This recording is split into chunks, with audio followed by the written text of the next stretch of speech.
आप सभी का एक बार फिर से स्वागत है हमारे एक और नए वीडियो में।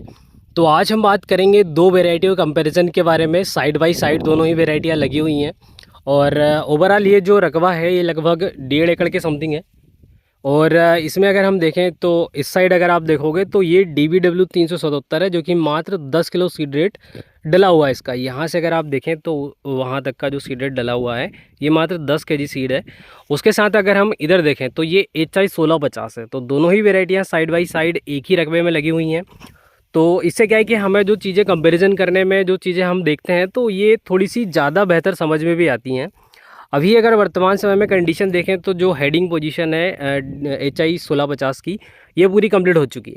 लेकिन अगर DBW 377 के बारे में देखें तो यहाँ अभी क्या है कि इसकी जो बालियाँ हैं निकलना स्टार्ट हुई हैं और लगभग अगर देखें तो 25% इसकी बालियाँ निकली हैं, लेकिन बाकी जो बालियाँ हैं ये लगभग 4 से 5 दिनों में पूरी निकल जाएंगी। तो उसके बाद ही फिर हम आपको दिखाएंगे किस तरीके से इसकी बालियाँ निकली हैं, किस तरीके से इसकी जो बालियाँ हैं। और अभी फ़िलहाल की कंडीशन में अगर हम इस रकबे के बारे में बात करें तो इसकी जो बुआई है 8 नवंबर की है, आज की जो तारीख है 18 जनवरी है। तो ओवरऑल इसको लगभग 71 से 72 दिन पूरे कंप्लीट हो चुके हैं। और अगर हेडिंग के बारे में बात करें तो जो DBW 377 है इसकी जो हेडिंग है आपको 73 दिनों में पूरी कंप्लीट दिखती है। तो इसको लगभग अभी कुछ और समय लगेगा, तो 2-4-5 दिन थोड़ा सा आगे पीछे हो जाता है। अभी फ़िलहाल में अगर बाली का साइज़ देखें या फिर बाली देखें तो आप ये देखेंगे कि इसकी जो बाली है इस तरीके से, इसकी ये सिंगल वाली है। इस तरीके से अगर आप देखें तो ये जो वाली है इसकी सिंगल है। और इसमें अगर हम देखें गिने तो इसमें 1 2 3 4 5 6 7 8 9 10 11 एक साइड स्पाइटलेट है और दूसरी साइड अगर अपन देखें तो 1 2 3 4 5 6 7 8 9 10 11 12। तो लगभग इसमें 11 से 12 स्पाइटलेट है। उसके साथ हमारे पास एक और बाली है। ये जो वाली है ये DBW 303 की है और इसकी स्पाइटलेट देखें तो इसमें लगभग 1 2 3 4 5 6 7 8 9 स्पाइटलेट हैं इसमें। और अगर आप देखोगे भी तो इसकी जो चेक वैरायटी है इसका जो 10% जो ईल्ड ज़्यादा है 187 से इसकी 10% ईल्ड ज़्यादा है DBW 377 की। और DBW जो 303 है इससे भी इसकी ईल्ड ज़्यादा है, क्योंकि इसकी जो चेक वैरायटी है ये लगभग वही वैरायटियाँ हैं जो कि अभी तक आपको बहुत अच्छा उत्पादन देती आ रही हैं। इसके साथ अगर हम इसकी फ्लैग लीफ देखें तो इसकी जो फ्लैग लीफ है आप देखोगे कि लगभग 2 पत्तों के बराबर इसकी एक सिंगल जो फ्लैग लीफ है ये है इस कंडीशन में। और ये जो सॉइल है बिल्कुल ब्लैक सॉइल है और बहुत अच्छी मिट्टी है, जो कि गेहूं के लिए बहुत अच्छा उत्पादन देने वाली मिट्टी मानी जाती है। तो ये जो मिट्टी है बहुत शानदार है। इसके साथ इस फील्ड के जो कृषक हैं ये भी हमारे साथ मौजूद हैं, तो इनसे जानेंगे कि इन्होंने जो 2 वेराइटियाँ लगा कर रखी हैं तो इसमें इन्होंने क्या क्या फ़र्क देखा है और अभी तक क्या क्या चीज़ें इन्होंने नोटिस की हैं जिसमें इनको दोनों वैरायटियों में क्या क्या चीज़ें नज़र आई हैं। तो हमारे साथ हैं आदरणीय गजानन जी गौर। तो गौर साहब आप थोड़ा सा ये बताइए कि दोनों ही जो वैरायटियाँ आपने लगाई हैं तो इसमें आपने कौन कौन सी चीज़ें नोटिस की हैं और DBW 377 और HI 1650 आपको दोनों वैरायटियाँ किस तरीके से लगी? देखिए, वैरायटी तो दोनों बहुत बढ़िया हैं, जी। पर एक थोड़ा सा मैंने गेस करा है इसमें हाँ। कि इसकी बाली थोड़ी सी छोटी है HI 1650 की। HI 1650 की। हाँ हाँ। और इसकी बाली देखें तो इसकी बाली थोड़ी सी उससे 1 इंच बड़ी है लगभग। देखो इसका कारण ये भी हो सकता है कि आपका जो सीड रेट है ये 70 kg प्रति एकड़ के हिसाब से है इधर, और ये जो एरिया है आपका लगभग कितना होगा जिसमें कि ये लगी हुई है?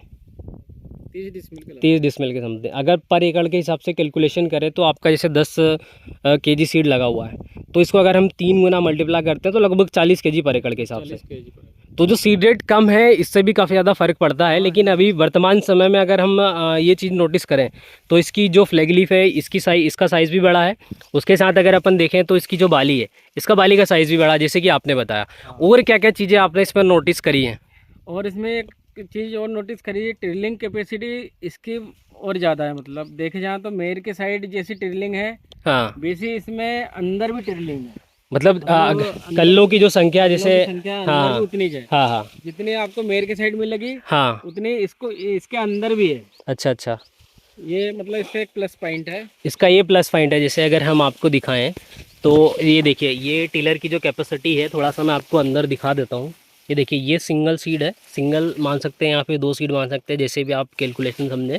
तो ये सिंगल सीड है।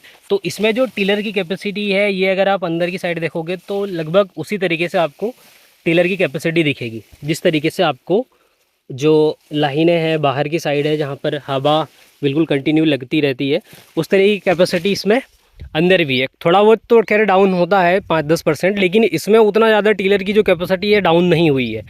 अब इसी के साथ में हम आपको इस साइड दिखाते हैं जो कि HI 1650 लगा हुआ है। इसके अंदर जाके हम आपको थोड़ी सी दिखाते हैं कि टिलर की कैपेसिटी किस तरीके की है। और इसके अलावा आपको और क्या चीज़ें ऐसी लगी जिनको लगभग किसानों को थोड़ी सी देखना चाहिए DBW 377 में। मतलब मैं ये कहना चाहूँगा कि मतलब ये इससे ठीक वैरायटी है 377, मतलब अपने 1650 से बहुत अच्छी वैरायटी है, मेरे को अच्छा लगा। इसकी टिल्लिंग थोड़ी सी कम है, इसकी थोड़ी सी ज़्यादा है। अच्छा, उसी के साथ में अगर हम देखें थोड़ी सी, तो इसकी जो हेडिंग है ये थोड़ी सी पहले निकल चुकी है। तो किसानों को थोड़ा सा जैसे अगर समय से पहले काटने के लिए अगर ये जो अपना DBW 377 है, अगर इसकी समय अवधि अगर बात करें तो लगभग 120 या फिर 124-125 दिन अगर इसकी समय अवधि होती है, उसी की अपेक्षा अगर HI 1650 की जो समय अवधि है लगभग 115 या फिर 120 दिन, अगर 4 से 5 दिन पहले आ जाता है तो थोड़ा सा किसानों को जो मूंग बोने के लिए या फिर मूंग की बिजाई करने के लिए जो समय चाहिए वो समय हमें HI 1650 में मिल सकता है। हाँ, मिल सकता है। खैर बाकी जो अब इसकी जो पकने की समय अवधि रहेगी, कौन सा गेहूँ पहले आता है कौन सा थोड़ा सा लेट आता है, ये चीज़ें भी हम आपको कंपैरिजन करके दिखाएंगे, क्योंकि साइड बाय साइड ये दोनों ही वेराइटियाँ लगी हुई हैं। अभी की अगर कंडीशन देखें तो टिलर की कैपेसिटी, उसके साथ अगर फ्लैग लीफ की कैपेसिटी देखें तो आपको बहुत शानदार दिखेगी इस तरीके से।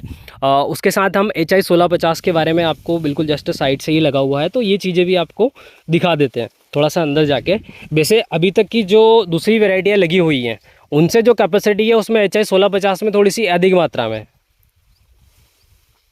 इसके साथ अगर इसकी फ्लैग लीफ देखें तो HI 1650 की जो फ्लैग लीफ है इसका अगर साइज़ देखोगे तो इसका साइज़ भी बिल्कुल एक्सीलेंट है। ऐसा नहीं है कि मतलब जो आपकी वैरायटी लगी हुई है DBW 377 तो उससे भी ये कम, मतलब ऐसा लगता नहीं है कि ये वैरायटी भी उससे भी कम उत्पादन देने वाली है। बाकी ऐसी कई वैरायटियाँ, जैसे अगर हम बात करें तो अपना HI 8718 तेजस हो गया, तो तेजस की बाली का जो साइज़ है बहुत ज़्यादा छोटा दिखता था, लेकिन उसके बाद भी उसकी जो उत्पादन देने की क्षमता है उत्पादन ज़्यादा आता है। उसका उत्पादन ज़्यादा आता था। तो ये कारण भी हो सकता है कि अगर बाली का साइज़ छोटा है, लेकिन मेन चीज़ ये है कि हमें उत्पादन कितना मिलता है। अच्छा, यहाँ पर अगर हम टिलर की कैपेसिटी देखें, जैसे कि इस बार 70 kg पर एकड़ के हिसाब से सीडेड डला हुआ है, तो यहाँ पर थोड़ी सघनता ज़्यादा है, तो हो सकता है कि इसमें टेलर की जो कैपेसिटी है थोड़ी सी कम है। यहाँ अगर हम देखें तो इस तरीके की इसकी टेलर की कैपेसिटी है, इस तरीके की ये है टेलर की कैपेसिटी। उसके साथ अगर इसके स्टेम के बारे में बात करें तो जो स्टेम की थिकनेस है, ये अगर हम करन बोल्ट के बारे में बात करें तो उसकी क्या है कि जो स्टेम की थिकनेस है ये थोड़ी सी अधिक मात्रा में मोटाई है इसके स्टेम की जो थिकनेस है वो। और इसका मेन कारण ये भी है कि इसकी जो बाली है और इसका साइज़ भी बड़ा है, उसके साथ इसके जो दाने का साइज़ है ये भी बड़ा है, तो इसकी जो स्टेम की थिकनेस है इसमें स्टोरेज थोड़ा सा ज़्यादा आपको देखने को मिलेगा। अभी अगर साइड बाई साइड दिखाऊं तो मैं आपको, ये देखिए ये है इसका स्टेम का थिकनेस, ये DBW 377 का। उसके साथ अगर HI 1650 के बारे में बात करें तो ये है HI 1650 के स्टेम का थिकनेस। अभी थोड़ा सा हम आपको दिखा देते हैं साइड बाई साइड कि किस तरीके से है, ये देख सकते हैं आप भी कितना कंपेरिजन है ये दोनों ही वेराइटियों में। ये तो जितनी ज़्यादा आपकी स्टेम की थिकनेस रहेगी उतना ज़्यादा आपको प्रोडक्शन देखने को मिलेगा, क्योंकि जितना ज़्यादा स्टेम की थिकनेस रहेगी उतना ज़्यादा स्टोरेज रहेगा, और जितना ज़्यादा स्टोरेज रहेगा उतना ज़्यादा आपको प्रोडक्शन देखने को मिलेगा। बाकी जो क्वालिटी है, क्वालिटी वाइज क्या है कि हमारे क्षेत्र में ये चीज़ें देखी जाती हैं कि कितनी ज़्यादा शाइनिंग है और कितना ज़्यादा गेहूँ शाइन कर रहा है। तो करन बोल्ट में जो एक माइनस पॉइंट, जो वीक पॉइंट है वो ये है कि इस वैरायटी का जो सीड का साइज़ है ये थोड़ा सा बोल्ड ज़रूर आता है, लेकिन इसका जो कलर है थोड़ा सा डल साइज़ में है। मतलब इसका जो आपको मंडी रेट है, हो सकता है कि आपको HI 1650 से इसका जो मंडी रेट है लगभग अगर देखें तो HI 1650 का जो मंडी रेट है आपको लगभग 100 रुपये प्लस में मिलेगा, लेकिन हो सकता है कि आपका जो DBW 377 है इसका जो आपको मंडी रेट है ये आपको 100 रुपये माइनस हो सकता है। तो अगर इसका मंडी रेट कम भी मिला और अगर उत्पादन इसका दूसरी वैरायटियों से अगर 1 कुंटल 2 कुंटल ज़्यादा रहा तो लगभग इस जो दूसरी वैरायटियाँ हैं उनके बराबर इसका आपको मुनाफा देखने को मिलेगा। तो दोनों ही वैरायटी हमने आपको साइड बाय साइड दिखाई है। बाकी आपका क्या ओपिनियन है आप कमेंट बॉक्स में कमेंट करके ज़रूर बताइएगा। अगर आपने भी इस वैरायटी को लाकर रखा है तो इसमें क्या आपको चीज़ें आपने नोटिस की हैं इसके बारे में आप ज़रूर बताइएगा। ये HI 1650 का रकबा है। उस साइड आपने देखा कि DBW 377 लगा हुआ है, तो ये HI 1650 का रकबा है और इसमें आपको दिखेगा कि 70 kg प्रति एकड़ के हिसाब से इसका सीड रेट डला हुआ है। लेकिन अगर हम इस साइड देखेंगे मेड के जस्ट साइड से, तो यहाँ पर इसका सीड रेट थोड़ा सा कम है। तो यहाँ आप देखोगे इसकी जो बालियाँ हैं ये निकलने वाली हैं। और यहाँ अगर हम आपको दिखाएं तो यहाँ आप देखोगे कि इसकी जो टिलर की कैपेसिटी है बहुत एक्सीलेंट है। ये देखिए इस तरीके से इसकी जो टिलर की कैपेसिटी है ये बिल्कुल अधिक मात्रा में टिलर निकाल सकता है इस तरीके से। तो अगर मेड की जस्ट साइड से देखेंगे तो इसमें जो टिलर की कैपेसिटी है ये अधिक मात्रा में है। लेकिन हम जैसे ही इसके अंदर जाते हैं, यहाँ इसका जो सीड रेट कम है, यहाँ अगर हम अंदर देखते हैं तो यहाँ भी जो टिलर की कैपेसिटी आप देख सकते हैं कुछ इस तरीके से है।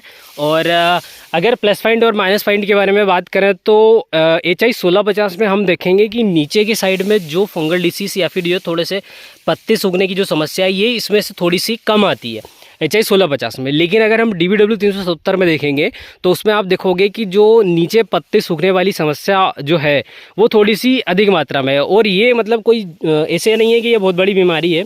क्या है कि ये जो नीचे के पत्ते हैं ये किसी भी वैरायटी में आप देख लो, ये जो नीचे के पत्ते हैं ये हमेशा सूखते ही हैं, क्योंकि नीचे के पत्ते से जो न्यूट्रिएंट वैल्यू ये ऊपर ले जाकर पौधा अपनी जो बाली निकलती है या फिर जो फल निकलते हैं उसमें सेट करता है, उसको न्यूट्रिएंट वैल्यू देता है। तो किसी भी पौधे में जब न्यूट्रिएंट की कमी होती है तो वो पौधा क्या करता है कि जो नीचे की पत्तियां हैं उसमें से न्यूट्रिएंट वैल्यू को उठाकर और उसको जो ऊपर वाली पत्तियां हैं उनको न्यूट्रिएंट वैल्यू सप्लाई करता है। कोई भी पौधा हो, कोई सा भी पौधा हो, तो उसमें नीचे की पत्तियां हमेशा सूखती ही हैं।